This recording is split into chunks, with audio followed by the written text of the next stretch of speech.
para nós é uma referência já há muitos anos, de um discípulo de Jesus nessa cidade. Me lembro quando eu me converti e ouvia falar do Projeto ID, na época, realmente sendo um instrumento de Deus, de grande explosão, não de movimento, mas um verdadeiro avivamento, de dentro para fora.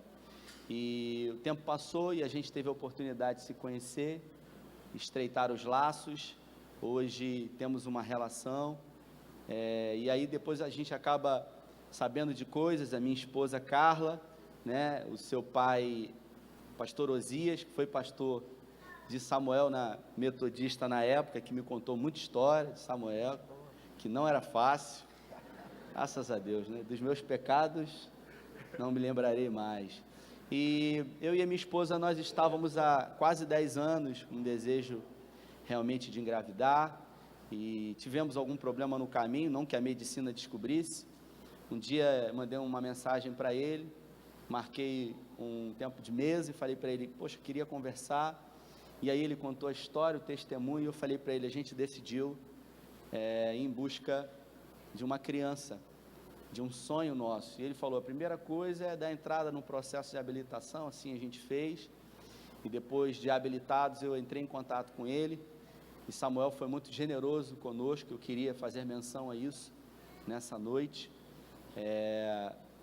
colocando à disposição uma base missionária que eles têm em Cabralha, na Bahia, e eu fui muito bem recebido pelos irmãos, desde o momento que desci no aeroporto, fui recebido, fui buscado lá pelos irmãos, ficamos quase uma semana lá com os irmãos, e foi um tempo precioso. Visitamos alguns abrigos, e aí de lá a gente fez contato em alguns estados, e aí acabou que o cearense veio, né, do Ceará, o Tito, que se não for pastor, não tem, eu falo para ele, rapaz, você é cearense do Paraguai, cara, que é loirinho, pô. Eu falei, rapaz, aí minha esposa falou assim, poxa, amor, o pessoal diz que ele parece comigo. Aí eu falo, não, mas eu era loirinho assim, irmão, quando eu era pequeno. Ninguém acredita, né? Mas um presente de Deus para as nossas vidas. Eu disse para Samuel, eu queria dizer isso publicamente, você faz parte desse sonho, na minha casa, na minha família. Comentei com Samuel, foram quase 10 anos de muito sofrimento, de muita dificuldade, muito choro, né, de muita interrogação. Por quê, né? Todo mundo, preguei ontem aqui, eu disse, eu estava onde tudo acontecia, na vida de todo mundo, menos na minha vida.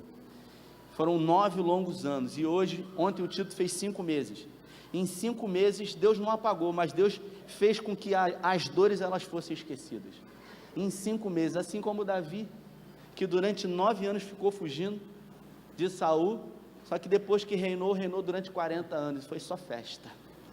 É assim que Deus faz nas nossas vidas. Por isso, eu queria que você aplaudisse ao Senhor, pela vida de Samuel, e pela vida de todas as pessoas que foram um instrumento de Deus na minha vida, porque Ele é bom, e sempre bom. O nosso Deus realiza promessas e milagres. Aleluia, recebe, Senhor, a nossa adoração nessa noite, em nome de Jesus. Graças a Deus. Queria que você estendesse uma de suas mãos para cá. Nós vamos ouvir uma palavra que certamente o Senhor já colocou no coração de Samuel, uma palavra direcionada, uma palavra rema. Pai, nós queremos te agradecer, o sentimento que está em nós não é outro senão gratidão. Amém. Obrigado por tudo que o Senhor tem feito, por tudo até aqui, pela tua bondade, pela tua mão poderosa. E agora, mais uma vez, nós te pedimos que o Senhor use o teu filho, amém, que o Senhor fale, ó Deus, conosco, a mensagem que o Senhor certamente já colocou no coração dele, que ele seja uma ferramenta apenas, que ele possa, Deus, bradar como um arauto aqui nas nossas vidas, uma palavra direcionada, uma palavra viva, uma palavra rema. Ó Deus, nós colocamos o nosso coração como a boa terra, ó Deus, aptos, desejosos de receber, aleluia, a preciosa semente. Fala conosco nessa noite, assim que nós te pedimos, aleluia, em nome de Jesus. Amém. Fica à vontade, meu irmão. Prazer. Louvado seja Deus. Graça e paz para todos. Muito bom ouvir um testemunho como esse, né? Eu creio que esse é um dever de todos nós. Sermos um instrumento de esperança, de unção na vida de outras pessoas. Eu louvo a Deus que apesar de nós podemos cooperar com a vida desse casal tão precioso, que a história dele identifica-se muito com a nossa. Por isso falamos com ele com tanta autoridade, que nós vivemos um quadro semelhante ao deles. E outra coisa também que nos une, é muito bom, é essa afinidade ministerial. Eu tenho um carinho muito grande pelo Rafael, muito grande, me preocupo com ele, né? Um jovem pastor, com uma responsabilidade tão grande, trabalhando dentro de uma certa excepcionalidade ministerial, mas Deus tem sido com ele, pelo coração que ele tem, coração humilde, coração de servo, que não hesita em pegar o telefone e pedir help, né?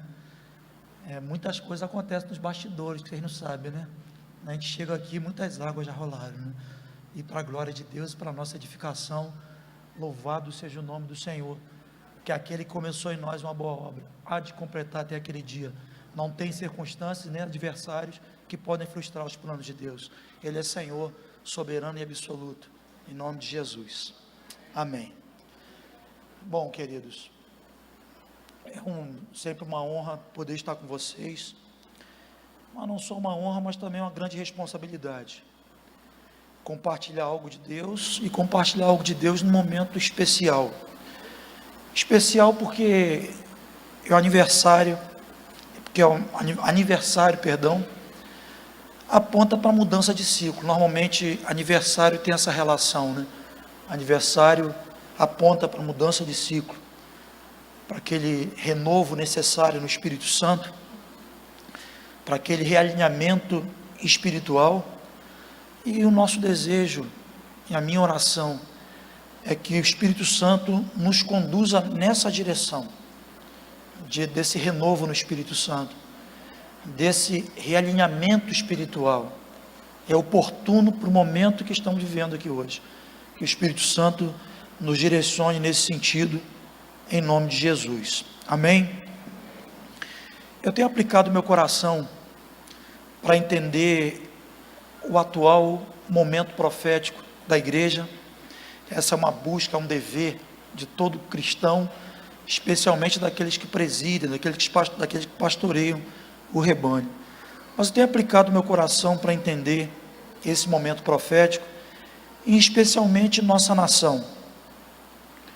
Eu tenho me indagado se a igreja de fato está percebida dos sinais escatológicos da atualidade.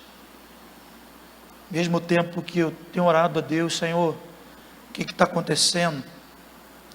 Que o Senhor está direcionando, qual o movimento espiritual no momento?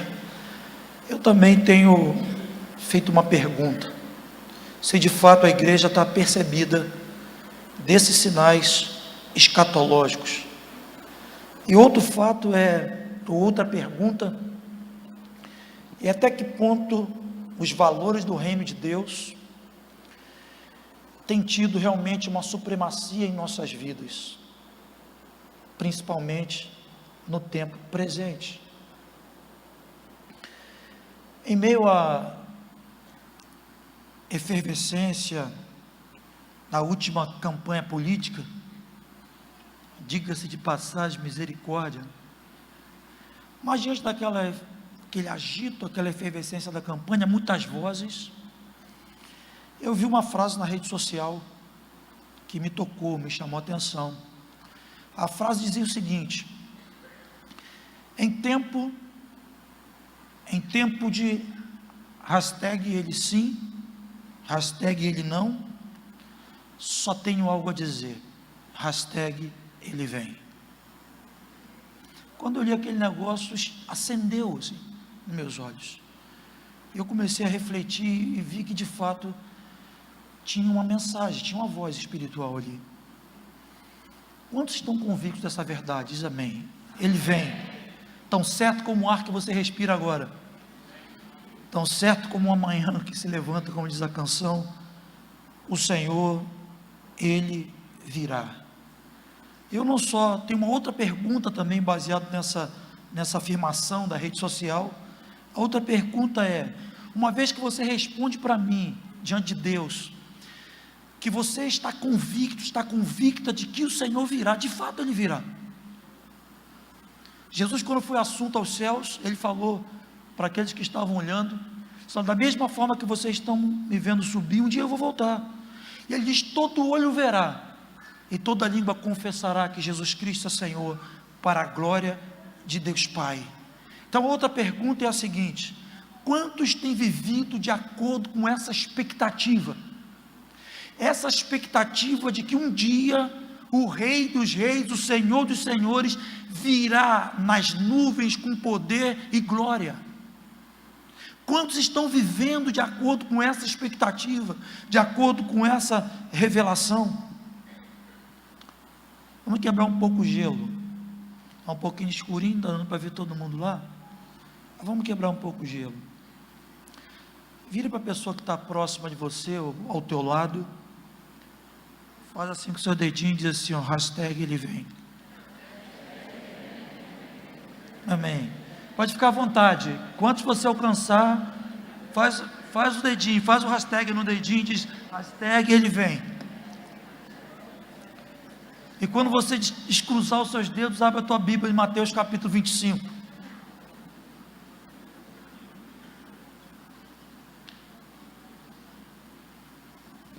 Evangelho de Mateus capítulo 25, a parábola das 10 virgens. Vamos ler a partir do verso 1. Mateus 25, verso 1 diz assim: então o reino dos céus será semelhante a 10 virgens, que tomando as suas lâmpadas saíram a encontrar-se com o noivo. 5 dentre elas eram nécias, e 5 prudentes. As nécias, ao tomarem suas lâmpadas, não levaram consigo azeite. No entanto, as prudentes, além das lâmpadas, levaram azeite nas vasilhas. E tardando o noivo, foram todas tomadas de sono e adormeceram. Mas à meia-noite ouviu-se um grito: eis o noivo, saiu ao encontro. Então se levantaram todas aquelas virgens e prepararam as suas lâmpadas. E as nécias disseram às prudentes: dai-nos do vosso azeite, porque as nossas lâmpadas estão se apagando. Mas as prudentes responderam: não, para que nos falte a nós e a vós outras. Ide antes aos que vendem e comprai. E saindo elas para comprar, chegou o noivo, e as que estavam apercebidas encontraram-se com ele para as bodas, e fechou-se as portas. Mais tarde chegaram as virgens nécias, clamando: Senhor, Senhor, abre-nos a porta. Mas ele respondeu: em verdade vos digo que não vos conheço. Vigiai, porque não sabeis o dia e nem a hora. Bom, queridos, parábolas são narrativas alegóricas que Jesus utilizava para explicar verdades acerca do teu reino. Então nós vemos em alguns momentos Jesus usando as parábolas como um bom mestre que ele era, para explicar as verdades do teu reino. E nessa parábola ele fala sobre a necessidade de preparo para a sua volta. Ele fala da importância de estarmos preparados para a sua volta, e compara essa segunda vinda dele com a celebração de um casamento, no qual todo aquele ou toda aquela noiva que não estava preparada não poderia participar. E essa é uma figura do nosso ingresso no seu reino eterno. O texto, conforme nós lemos aqui, nós vemos, o texto fala de 10 virgens, 10 virgens divididas em categoria: a categoria das nécias ou das loucas, e a categoria das prudentes. O que significa ser nécia? O que é uma noiva nécia? Pegar a interpretação dessa palavra, sinônimo dessas palavras. Nécia significa insensata, significa incoerente, significa também ignorante. Prudente significa precavida, cautelosa, sensata, prevenida. E uma coisa que é importante nós destacarmos aqui no texto, que tanto as insensatas, em outra tradução, as loucas como as prudentes, tanto as insensatas quanto as prudentes, ambas eram chamadas de virgem. Virgem na Bíblia tem a conotação, tem o entendimento de alguém que foi purificado, de alguém que foi regenerado, alguém que recebeu a nova vida em Cristo, e alguém que está congregado também, porque o texto diz aqui que as virgens, tanto as nécias quanto as prudentes, elas estavam no mesmo lugar, estavam descansando, na expectativa que nós já sabemos. Então, 10 virgens, 5 prudentes e 5 noivas. As prudentes e as virgens são chamadas de noivas. Ambas passaram pela experiência de purificação, de regeneração. Ambas passaram pela experiência do recebimento da nova vida em Cristo Jesus. Mas, mesmo sendo virgens, 5 caíram em exigência. Como diz o ditado aí, para 5 deu ruim. 5 noivas caíram em exigência, e essas noivas são as prudentes, elas não puderam entrar nas bodas. E uma coisa interessante também, é que essas noivas, chamadas nécias, outra tradução loucas, elas conseguiram agregar 2 adjetivos antagônicos. Que adjetivos são esses? Loucas, vou usar essa tradução, e virgem. Insensata e virgem. E aí agora vamos começar a contextualizar essas verdades. Esse perfil reflete, infelizmente, uma parte da igreja na atualidade. Eu diria que é uma parte da igreja constituída por alguns cristãos muito loucos. Cristãos que conseguem associar nas suas vidas esses 2 adjetivos contrários, antagônicos. São virgens, tiveram uma experiência com Deus, foram regenerados, purificados, porém se tornaram loucos, se tornaram insensatos. E aonde é que nós podemos identificar as características, os sinais de alguém que é um crente louco, de alguém que é um crente insensato? Já viu aquele perfil de gente que tem uma postura, uma palavra, um comportamento, uma mentalidade, que você fala, louco, pirou, o cara pirou. Então, quais são as características desse cristão louco, insensato, e que corre risco? À luz do que Jesus está ensinando nessa parábola, corre risco. Quais são as características desse cristão? Posso citar algumas, dentre tantas outras. Mas eu vou destacar aqui algumas principais recorrentes nas comunidades cristãs, na vida de alguns cristãos. A loucura, a insensatez, ela se caracteriza quando se valoriza mais a aparência do que a essência. Tem gente sendo enganado por isso, guiados por vista. Nós somos ensinados pelas Escrituras que não devemos ser guiados por aquilo que vemos, por aquilo que sentimos, mas por aquilo que cremos.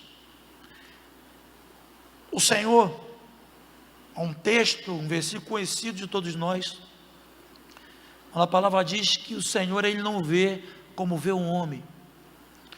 O homem vê o exterior, aquilo que está estampado, a eloquência, a capacidade de comunicação, o estilo de veste, mas o Senhor vê o que está lá dentro. E o que está lá dentro é que tem valor para Deus, porque é do coração que procede os bons e os maus desígnios. Então, essa é uma característica de insensatez, é uma característica de loucura, quando nós valorizamos mais a aparência do que a essência.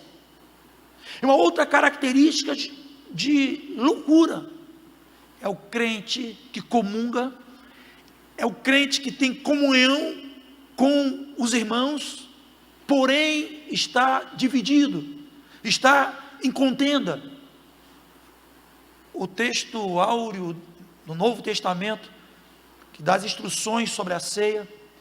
1 Coríntios capítulo 10, verso 11 e 29, o texto conhecido também.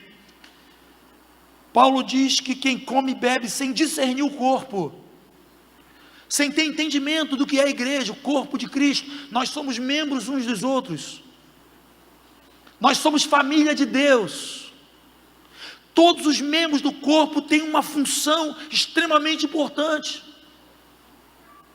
e Paulo está dizendo o seguinte, que quem come e bebe sem discernir o corpo, come e bebe juízo para si, e ele complementa dizendo, que por causa disso, porque há pessoas que comungam, pessoas que ceiam, vão para a mesa da comunhão, tocam no pão, tocam no cálice, porém o seu coração, a contenda, a litígio, a divisão. Paulo adverte que quem faz isso, ele diz que se torna fraco e doente, e ele diz, não são poucos os que dormem. Essa é uma característica de um crente louco, de um crente que se tornou insensato, e nós devemos, tudo que nós fazemos para Deus, devemos fazer com entendimento, com revelação. Escuta, eu tive o privilégio de ser criado no lar cristão, receber a influência da palavra desde novo, me desviei pequeno, mas eu tenho uma convicção que o filho dos cristãos, filho dos crentes, é igual a tartaruga. Ele nasce numa praia, dá um rolê pelos oceanos, e quando ele vai reproduzir, ele volta exatamente na praia que ele nasceu. Eu dei um rolê pelos oceanos da vida, peguei umas bombas na cabeça, mas voltei exatamente onde eu fui gerado. Então, por que eu estou dizendo isso? Porque eu trouxe dessa formação uma herança, um ensino muito importante. Minha mãe dizia assim, hoje é ceia, e ela falou, vigie, cuidado, nós não devemos tocar, ir para a mesa do Senhor, com o nosso coração corrompido, cuidado. Eu vi aquilo, dava um temor, e eu guardei aquilo. Então, quando nós estamos diante, com a oportunidade de participar da mesa do Senhor, ceia com comunhão, porque ceia sem comunhão não é ceia, ceia fala de mesa, igual batismo sem arrependimento não é batismo, batismo sem arrependimento é um banho fresco, de piscina, de mar, mas que não vai produzir o resultado que o Senhor espera. Então, quem vai à mesa, à ceia do Senhor, em contenda, dividido, sem discernir o corpo, que nós somos o organismo indivisível, o corpo do Senhor. Paulo diz, porventura o corpo está dividido. Então quando nós vamos para a mesa sem entendimento, irmãos, isso é uma loucura, é a conduta de um crente louco. Jesus disse em Mateus 5, que a nossa reconciliação com os irmãos deve anteceder o nosso culto. Jesus disse que a nossa oferta deve anteceder o nosso concerto com nossos irmãos. Ele disse, se você vai ao altar, oferecer a tua oferta, e você lembrar que teu irmão tem alguma coisa contra ti, você vai lá, reconcilia-te com ele, depois você faz a tua oferta. Então, a minha comunhão, o meu relacionamento com meus irmãos, é mais importante do que o meu culto. É isso que ele está dizendo primeiro, e quem não considera isso, está apresentando algum grau de insensatez, algum grau de loucura. Outro ponto, outra característica dessa insensatez, é gente que quer ter autoridade sem ser sujeito. Não há um outro meio de nós exercermos uma autoridade espiritual legítima, sem estarmos debaixo de sujeição. Sem submissão não há autoridade, sem submissão não há formação. Ninguém exerce no reino de Deus uma autoridade legítima, sozinho, dono de si, arrogante. A autoridade legítima vem de um coração de servo, de um coração sujeito. É uma loucura isso, é uma insensatez. É uma característica de um cristão, de um crente que se tornou insensato, que se tornou louco. Há uma característica de loucura quando se pensa que é possível viver o cabeça sem viver o corpo, que é a igreja. Nós encontramos esses discursos loucos por aí. Mas eu não preciso da igreja. Eu vivo particularmente minha comunhão com Cristo como cabeça. Isso é uma heresia. Não é possível vivermos o cabeça sem estarmos conectados com o corpo. Jamie Nobre diz que duas coisas não podemos fazer sozinhos: sermos cristãos e casarmos. Não é possível fazermos isso sozinho. Efésios 3, capítulo 18, Paulo diz que a largura, o comprimento, a altura e a profundidade do amor de Cristo só é possível nós compreendermos com todos os santos. Repita comigo: todos os santos. Então, quando nós expressamos essa inclusividade, todos os santos, significa que nós conhecemos as dimensões de Cristo com gente perfeita e com gente imperfeita. Nós temos um desafio bíblico que Jesus nos ensinou, de amarmos os diferentes, de aceitarmos pessoas reais, não pessoas ideais. Todos nós estamos num processo de aperfeiçoamento. Todos nós estamos no até que de Deus, até alcançarmos a plena varonilidade. O Espírito Santo está trabalhando em nós, há muita fornada, é necessário que tenhamos paciência, insistamos na comunhão com os irmãos, sem ferir a comunhão e a unidade no corpo de Cristo. Não é possível nós vivermos a igreja de forma individualizada.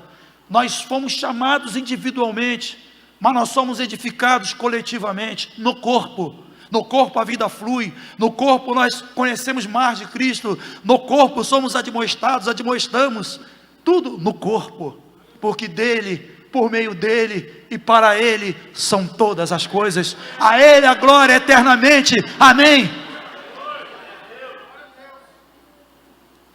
Louvado seja o nome do Senhor. Tem gente que não ora, não busca a Deus, não lê, se enche da cultura desse mundo e quer tocar nas coisas espirituais. A Bíblia diz que as coisas espirituais se discernem espiritualmente. Você não vai interpretar, querer entender a Bíblia com a mente carnal, humana, baseado no seu conhecimento acadêmico. O conhecimento das Escrituras vem do Espírito. Eu vi outro dia e refutei um sábio aí contemporâneo, citando as Escrituras, inclusive distorcendo as Escrituras, uma postura muito tendenciosa, e é fácil resolvermos isso. Inclusive o cidadão é nominalmente intitulado ateu, e alguém de repente resolve se inspirar, não, porque é um intelectual, é um pensador moderno, tem que ver. Você sabe o que a Bíblia diz sobre um ateu, um incrédulo? A Bíblia diz: o tolo no seu coração não há Deus. Então aquele que você chama de intelectual, sábio, esperto, sábio contemporâneo, a Bíblia chama de tolo, e não é esse que vai ser uma referência para mim. Então as coisas espirituais, elas se discernem espiritualmente. Você não vai conseguir ter percepção do tempo em que vivemos, o tempo profético que vivemos, se você não tiver comunhão com o noivo, se você não tiver comunhão com a palavra, se você não se destacar e ter aquele tempo de intimidade para ouvir o Espírito Santo. É uma loucura. Gente que não ora, que não busca Deus, a mente está cheia de cultura, é novela, cheio da cultura desse mundo, e ousa discernir as coisas que são espirituais.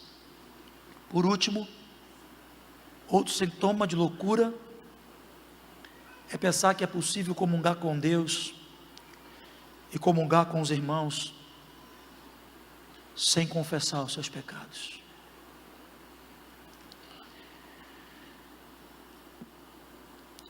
A Bíblia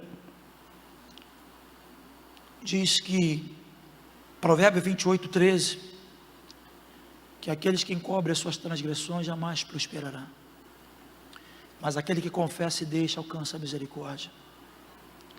Alguém falou para mim assim, parece muito espiritual, ele falou: meu pecado eu confesso para Deus. Eu falei: em que Bíblia que você achou isso?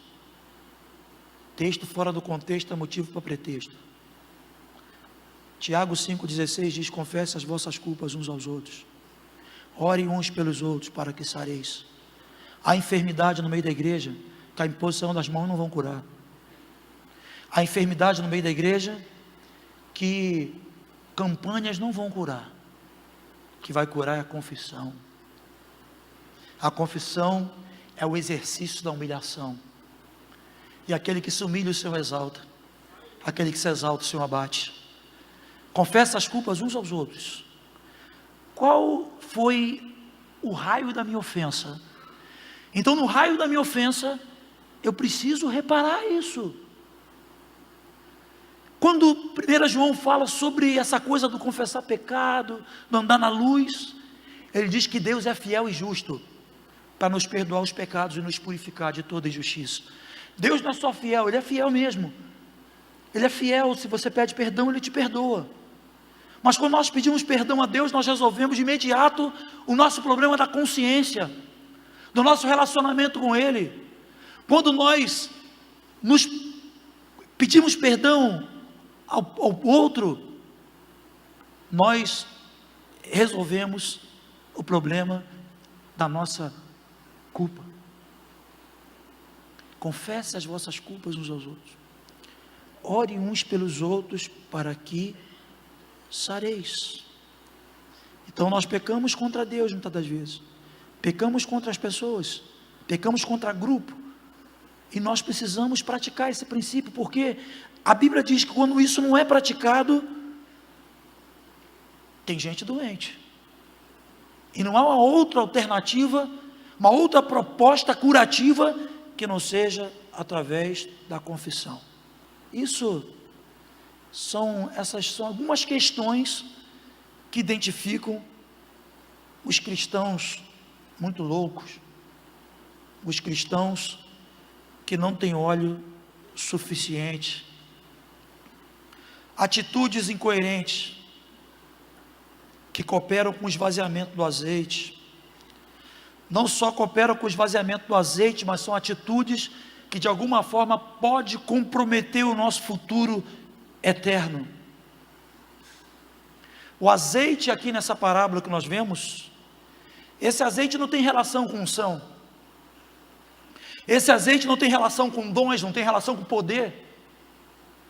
Esse azeite que nós vemos aqui na palavra, ele tem uma finalidade. A finalidade dele é iluminar a caminhada para o encontro com o noivo.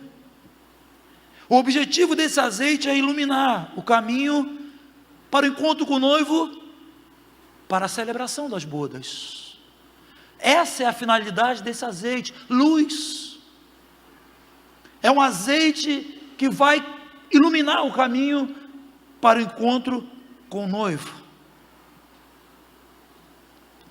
Nós vemos no texto também que as 10 noivas estavam dormindo, não eram só as nécias, as prudentes também, elas estavam dormindo.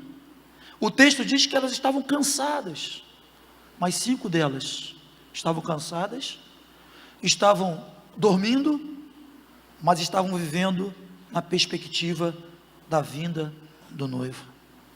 Estavam preparadas para o encontro. Escuta uma coisa, ainda que estejamos cansados, e a caminhada cansa, ela cansa, ainda que estejamos cansados, ainda que as promessas de Deus em nossa vida parecem demoradas, Ele vem. As promessas de Deus não dependem disso. As promessas de Deus não estão condicionadas aos nossos sentimentos e nem às circunstâncias. Tudo que Ele falou, Ele é poderoso para cumprir, Ele é fiel, Ele é Senhor. Então, ainda que você é normal, é coerente, é compreensível, que fiquemos cansados, e nós ficamos cansados. Às vezes a gente fala assim, pô, aquele irmão, uma alma cansada aí.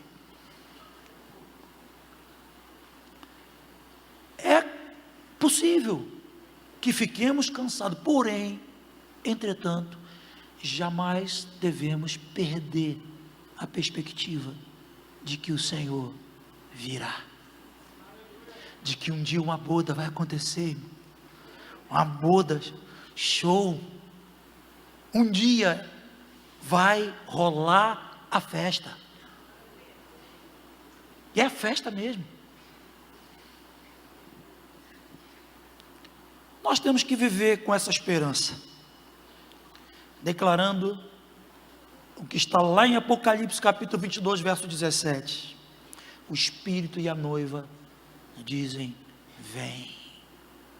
Fala, eu estou cansado, parece que está demorando, as coisas estão difíceis, inclusive é o que a gente mais tem ouvido ultimamente, as coisas estão difíceis, as pessoas estão preocupadas, amedrontadas, mas o nosso clamor, mais do que nunca nesses dias, é o Espírito e a noiva dizem, vem, vem Senhor.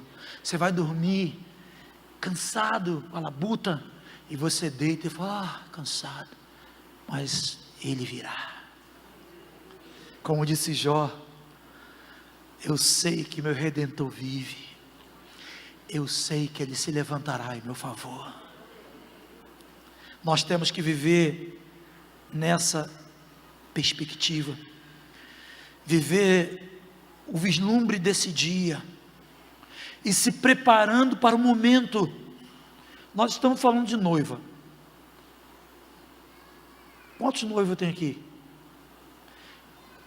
Pouco noivo? Ô Jeff, tem que falar mais aí sobre relacionamento. Escuta, sempre o noivo no dia do casamento tem o chamado dia da noiva, né? Dia da noiva. Aí o dia da noiva rola tanta coisa que eu não sei muito bem, mas rola perfumes, banho especial, massagem, banho aromático, tratamento de unha, e o noivo também tem o teu dia. Irmãos, nós estamos esperando o noivo.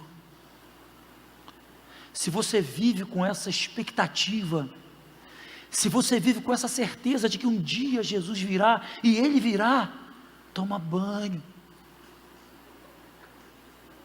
lava os seus pecados enquanto há tempo, tira a sujeira, perfuma o teu corpo, faz aquele mix de perfume, e se perfume, corte as tuas unhas, está arranhando o corpo. Ovelha não tem unha assim, ovelha tem aquela pata. Se você vive nessa expectativa, se você vive nessa certeza, você não vai viver de qualquer maneira. Há uma frase, uma declaração, uma expressão antiga, atual, volta e meia vem à memória, principalmente quando avaliamos um texto como esse, que diz assim: viva hoje como se Jesus voltasse amanhã, viva na perspectiva da eternidade. Nós não somos dessa terra, nós não somos cidadãos dessa terra, não somos terrenais, nossa pátria está nos céus, nosso tempo aqui é passagem, nós vamos ser inseridos no reino de glória, um reino incomparável, um reino eterno, um reino inabalável. A Bíblia diz que nem olhos viram, nem ouvidos ouviram, nem jamais penetrou em coração humano a festa que o Senhor está preparando para nós. Ele vem, e você, como está se preparando? Escuta, eu vejo um trabalho do inimigo produzindo, o inimigo trabalhando para produzir essa insensatez na vida de muitas pessoas. Tenho visto muitos cristãos racionais, cristãos que não se movem mais pela fé, cristãos que são conduzidos, baseiam suas decisões nas suas razões. Vivemos um tempo de um percentual de cristãos secularizados, cristãos que estão enganosamente se convencendo de que melhor para suas vidas está no mundo. Mas a Bíblia diz que o mundo passa. O mundo passa e suas concupiscências. Mas a palavra do Senhor, ela permanece para sempre. Amém? Mateus capítulo 5, esse texto conhecido. Jesus diz que nós somos o sal da terra, nós somos a luz do mundo. Sal fala de essência. Sal fala daquilo que nós somos em Cristo. Nós temos o DNA divino, algo em nós que nos diferencia do mundo. Sal é essência. O texto diz que nós somos a luz do mundo. Luz fala de posição, luz fala de visão, fala de transparência, fala de um discernimento do Kairos de Deus, da voz profética de Deus.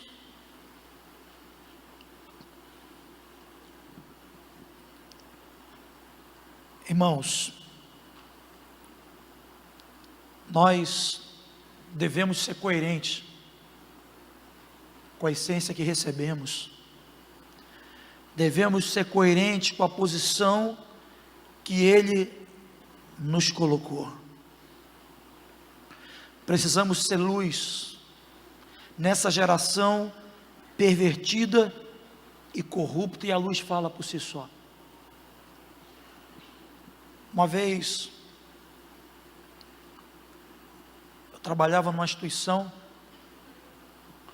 e uma menina falou para mim assim, e eles sempre tinham as suas programações inerentes àqueles que não têm a mente de Cristo. E uma menina que trabalhava comigo, uma pedagoga, ela me olhou e falou assim: Samuel, você ama a tua esposa. Eu falei: demais, demais da conta. Eu falei: por que você está dizendo isso? Eu falei: porque eu vejo a forma que você se refere a ela. Eu vejo quando você fala sobre ela, seus olhos brilham assim. Ela está ali sentada, ela brilha até hoje. Tem um tempo isso. O que é isso? Irmãos, nós hoje temos acesso a muitas informações, muitas vozes, nós vamos desenvolvendo uma capacidade de comunicação assim, convincente, mas não há nada mais convincente do que a nossa vida. Jesus diz: para que vejam as vossas obras e glorifiquem o Pai que está nos céus. A nossa vida vale mais do que 100 palavras. Aquilo que as pessoas veem em nós é que vão convencê-las a serem cristãs ou não. Então, nós devemos ser sal nessa geração, uma geração complicada, a geração presente. Devemos ser luz nessa geração. As pessoas precisam ver em nós, irmãos, precisam ver a luz em você, precisam ver em você a capacidade de temperar ou de conservar aquilo que está se perdendo. Vós sois o sal da terra, vós sois a luz do mundo. Eu já estou terminando, mas eu quero chamar a atenção para o final do texto, o verso 8 e 9, o texto está dizendo que não será possível receber o azeite alheio. Não será possível receber o azeite alheio. O texto diz que as nécias se voltam para as prudentes e pergunta e pede: dai-nos do seu azeite, porque as nossas lâmpadas estão se apagando. E as prudentes responderam: não, para que não falte a nós, ide aos que vendem e comprai. O que entendemos aqui é que esse óleo é pessoal, esse óleo é intransferível, e esse óleo tem um preço. Você não vai viver à base da unção alheia, você precisa buscar em Deus o teu óleo, você precisa do teu óleo. Nós somos a luz do mundo, quem mantém a nossa candeia acesa é o Espírito Santo na nossa vida. Eu não posso viver à sombra da luz do outro, da unção do outro, do azeite do outro. O que o texto está dizendo claramente é que esse óleo ele é intransferível, não dá para transferir. O texto está dizendo que quem quer esse óleo, quem quer brilhar nessa geração, tem que pagar o preço. Eu tenho falado com os irmãos, irmãos, negócio de jejuar 6 horas, jejuar quando não está dando mais, irmãos. Tem que jejuar 20, 24 para lá. O tempo que nós estamos vivendo, nós temos que nos dedicar mais ao Senhor, nos entregarmos ao Senhor na proporção do desafio que está diante de nós, na proporção das lutas que temos enfrentado. O azeite, ele tem um preço, preço da oração, preço do jejum, preço da dedicação da palavra, do estudar, se aprofundar nas Escrituras, inclinar os ouvidos e ouvir o que Deus está falando através de fontes seguras, homens de Deus, pagar o preço para discipular e ser discipulado. A Bíblia diz em Provérbios, como ferro afia o ferro, assim o homem afia o seu companheiro. Nós não vamos nos tornar cristãos melhores, responsivos à vontade de Deus nessa geração, se nós não permitirmos sermos tocados. E não adianta você bater no teu peito e dizer que a vida é tua, que a vida não é tua. Você foi comprado, você foi comprada, e não foi comprada com euro, com dólar e com real, você foi comprado pelo sangue de Jesus. Então nós temos um dono, nós não mandamos mais na nossa vida. A Bíblia diz que a vida que nós temos hoje, essa vida na carne, nós vivemos pela fé do Filho de Deus. O dia que nós nos convertemos, não confessamos apenas um Jesus como Salvador, e Ele de fato é o nosso Salvador, Ele salva, mas Ele não só salva, mas Ele é Senhor, Ele é Quírios, Ele é dono da nossa vida. Nós não fazemos o que bem queremos, há alguém que manda em nossa vida. Não somos mais escravos do pecado, mas somos escravos de Cristo, e devemos obedecer às suas ordens. E a melhor definição de um discípulo é aquele que crê em tudo que Cristo diz e faz tudo que Ele manda, gere conflito ou não. Ser discípulo é isso. Então, irmãos, não tem como recebermos o azeite alheio, temos que pagar o preço, preço da renúncia, preço da obediência. Há um preço a ser pago. O texto diz que elas saem para comprar o azeite, elas entenderam, falam, não dá para dar o azeite para você, não dá para compartilhar, esse patrimônio aqui é pessoal, não dá, vai buscar o teu. E elas saem para comprar, e o texto diz que quando elas retornam, a porta se fecha. Sai para comprar, mas sai para comprar tarde demais, e quando elas saem para comprar, a porta ela se fecha. Me lembra um texto de Isaías 55:6, que diz, buscai ao Senhor enquanto se pode achar, invocai-o enquanto está perto, busca o Senhor enquanto tem acessibilidade a Ele, buscai o Senhor enquanto se pode, invoque a Ele enquanto Ele pode te ouvir, corre. Irmãos, é um mandamento para essa geração, busque o Senhor enquanto se pode achar, a porta da graça está escancarada, o amor imerecido, eu não mereço, você não merece, graça de Deus, está aberta, maravilha, oh aleluia, que bom, meu Deus, está aberta, você pode acessar a graça, invocai o Senhor, enquanto Ele está perto. O texto diz que a porta se fechou, vai chegar um tempo, em que ele não será mais encontrado. Vai chegar um tempo em que ele não mais poderá te ouvir. O verso 11 e 12, estou terminando. Elas dizem, elas retornam com o azeite que havia comprado, muito tarde. Elas retornam e elas dizem: Senhor, abre-nos a porta. E ele responde: eu não vos conheço. Conhecimento na Bíblia tem dois conceitos, dois entendimentos. Conhecimento na Bíblia aponta para a ciência, conhecimento intelectual. E conhecimento na Bíblia também tem a mesma conotação de intimidade. Nesse caso, a palavra conhecimento tem sentido de intimidade. E Jesus está repreendendo uma pseudo-noiva. Digo pseudo, porque não tinha azeite, não tinha luz, não se preparou para as bodas. Digo pseudo-noiva, porque ela estava interessada em tudo, menos no próprio noivo. Talvez estava interessada na festa, na salvação, na cura, talvez algum status que se encontra no meio da igreja, e às vezes nós nos surpreendemos com pessoas que fazem a obra de Deus sem Deus, nos surpreendemos com a categoria pior, de pessoas que fazem a obra de Deus contra Deus, mas há pessoas no contexto da igreja, com o nome de noiva, mas que não estão interessadas no noivo, não vive na expectativa da vinda do noivo, não vive na expectativa das bodas. E quando elas retornam aqui, o texto diz que não teve mais tempo. Os filhos trazem muitas lições espirituais para nós, né? Eu viajo, fico com muita saudade dos meus filhos, fico com muita saudade deles, aí doido para chegar em casa. Quando eu chego em casa, abro o portão e eles perguntam, trouxe presente?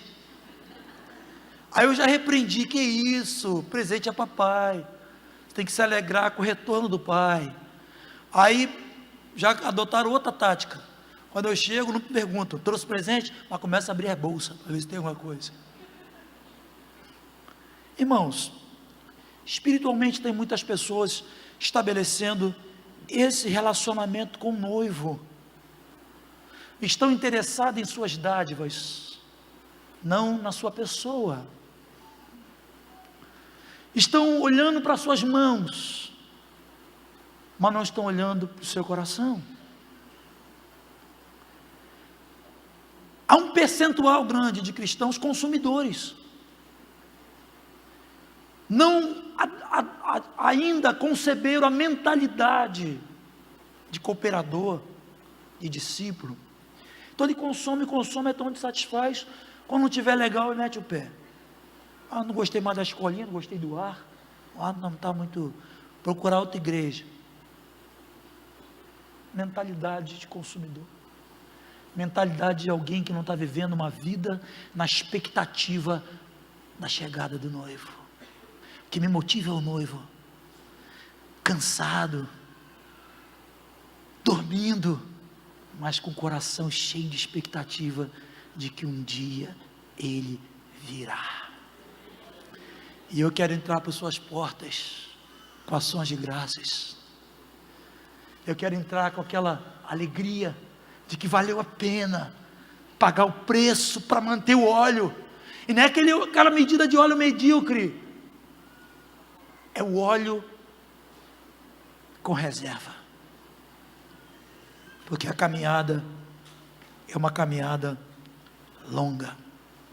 Eu quero orar por algumas pessoas aqui.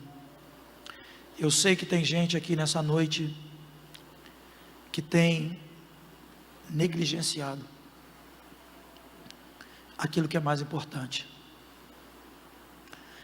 que estão jogando óleo, estão jogando o azeite fora, ficaram loucas, passaram a viver seus próprios sonhos, se tornaram cristãos de barganha, se tornaram cristãos medíocres. O que é isso? Eu caminho só na média, na minha média ali, na média, medíocre. Não se preocupam com a reserva do azeite, não se preocupa que é necessário termos uma quantidade de azeite como reserva para nossas vidas, passaram a viver seus próprios sonhos, estão sem luz. Eu quero orar por você em nome de Jesus, pedir a você que não tenha vergonha, porque Deus é gracioso. Talvez você esteja enquadrado em alguma dessas características de loucura espiritual que eu citei aqui. Volte-se para o Senhor, buscai o Senhor enquanto se pode achar, invocai enquanto está perto. Hoje eu saí do meu cantinho de meditação, falei com a minha esposa, que luta. Eu estava orando convicto de que eu tinha uma linha para andar com vocês aqui, tudo certinho, sabe, tudo arrumadinho já, tudo bonitinho assim. E quando eu sentei hoje à tarde, o Espírito Santo começou a me incomodar muito. Eu entendi que, apesar de eu ter dedicado um tempo a arrumar tudo bonitinho ali, não era aquilo que Deus queria que eu comunicasse aqui hoje. O Espírito Santo quer falar com as noivas que ficaram muito loucas, as noivas que se tornaram insensatas. E o Espírito Santo está dizendo isso para você, que vai chegar o dia que você vai dizer, abre a porta. Eu falo, já está fechado. Eu conversei com um rapaz uma vez, falei com ele, querido, Deus te dá uma oportunidade magnífica. Eu tive outras experiências assim, não gostaria de ter tido, mas essa foi muito marcante. Ele estava recém saído do presídio, e a gente vinha orando por ele, para que ele pudesse sair, caminhar com Jesus. E eu falei com ele, querido, Jesus te ama tremendamente. Eu falei com ele, abre o teu coração, recebe o reino de Deus, recebe a palavra. Ele deu uma arejadinha no olho, eu falei, vai. Me olhou e falou, agora não. Eu vou ver aí algumas coisas, depois eu me decido. Algumas horas depois, aquele rapaz foi assassinado com vários tiros. Ele virá. E você, como está? Louco, louca? Ou prudente, precavido, com a sua vasilha cheia de azeite? Como está a tua vida? Pode ser de pé no nome de Jesus.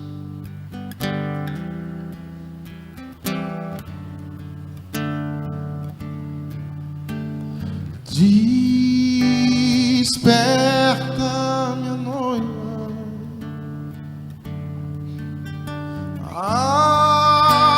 acorda, minha noiva,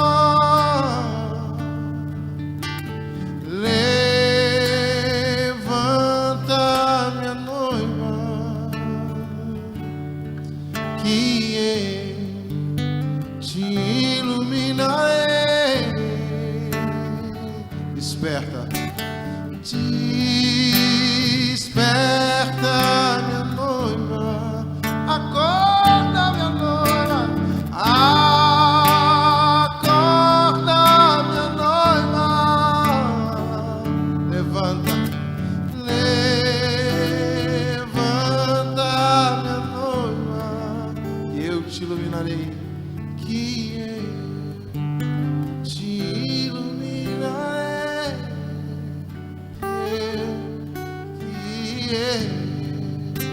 Te iluminarei. É tempo de se voltar para Deus,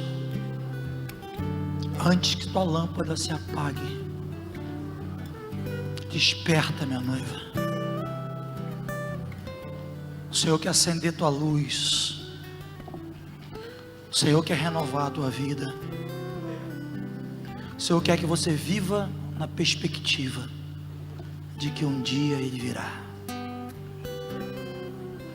É possível que você, mediante tudo que você ouviu aqui, você concluiu: um dia eu brilhei, um dia eu vivi com esse zelo, com essa carga, e hoje minha vida está apagada, está seca. Você corre risco. E sabe o que eu vim aqui hoje, nessa noite, Salomão? Nós viemos aqui hoje como um testemunho inquestionável de que o Senhor te ama e quer te dar uma oportunidade.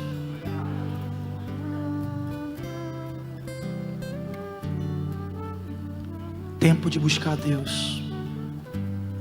Busque o Senhor enquanto se pode achar. Invocar enquanto está perto. Se você deseja isso, sai do teu lugar e vem até aqui. Eu quero orar por você. Você quer azeite, quer voltar a brilhar, quer aplicar o teu coração a viver em função do noivo, viver para o noivo, viver para o noivo, naquela expectativa de que Ele vem, Jesus vem. Você que está aqui nessa noite, talvez ainda não teve oportunidade de confessar Jesus Cristo como teu Senhor, como teu Salvador. Um dia um justo veio a essa terra e morreu pelos injustos, deu a vida por você, te amou com amor imensurável. Você pode nessa noite dizer: Jesus, eu quero corresponder a esse amor, eu quero declarar que Tu és o meu Senhor, o meu Salvador. Não aguento mais viver uma vida isolada, uma vida independente, uma vida na minha própria força, nas minhas próprias convicções. Eu quero ser guiado pelo Teu Espírito Santo. Sai do teu lugar e vem até aqui. Vem até aqui, vem acender tua lâmpada. Vem receber luz na tua vida, em nome de Jesus. Mas prepare sua lâmpada, não deixe ela se apagar antes que dê meia-noite.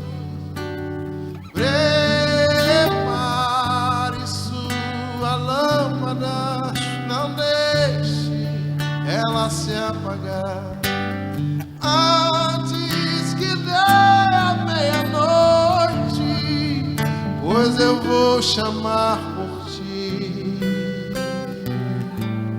minha noiva, eu vou bradar por ti, minha noiva, eu vou esperar por ti, minha noiva, desperta, minha noiva, desperta, minha noiva, acorda, acorda, acorda, minha noiva, levanta-me, minha noiva, e eu te iluminarei, que eu te iluminarei,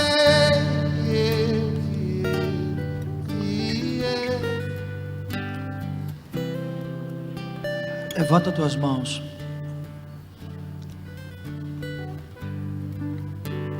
O Espírito Santo me mostra pessoas que em seus corações já desceram o Egito. Em seus corações já foram para o mundo. Já não esperam mais pelo noivo. Alguma coisa fez com que esse processo de desistência se instalasse no teu coração. Você está presente, você tem uma presença física, mas seu coração já se foi há muito tempo. Hoje é tempo de você voltar. Não saia daqui nessa noite sem você sinalizar para Deus: Pai, meu coração retorna para Ti, é totalmente Teu. Não ouse, não se arrisque a deixar o sonho de Deus para viver os seus próprios sonhos. Sai do teu lugar em nome de Jesus. Mais uma vez, baseado na graça, nas infinitas misericórdias do Senhor, sai do teu lugar e vem até aqui. Você cansou de esperar. No teu coração você já disse: não, estou fora. Estou fora. É tempo de se voltar para Deus. Não tenha vergonha. Eu nasci pra te chamar de Pai, andar ao seu lado. Senhor, desde o ventre da minha mãe, eu sou povo exclusivo seu. Eu sou abençoado, sim, se vivo obediente, mas todo dia o pecado vem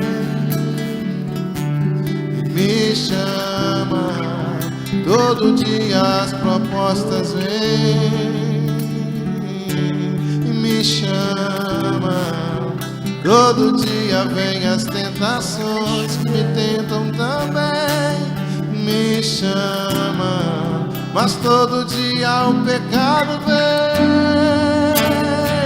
Mas eu escolho Deus.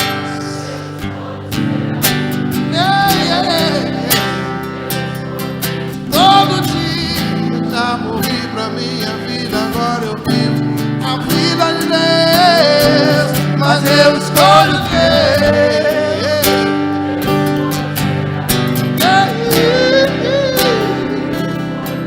Todo dia já morri pra minha vida, agora eu vivo a vida de Deus. Levanta tuas mãos. Pai, essa declaração é uma verdade em nossos corações, é nossa convicção nessa noite. Nós escolhemos esperar em Ti, nós escolhemos viver nessa vida cheio de expectativa, na perspectiva de que um dia Jesus virá.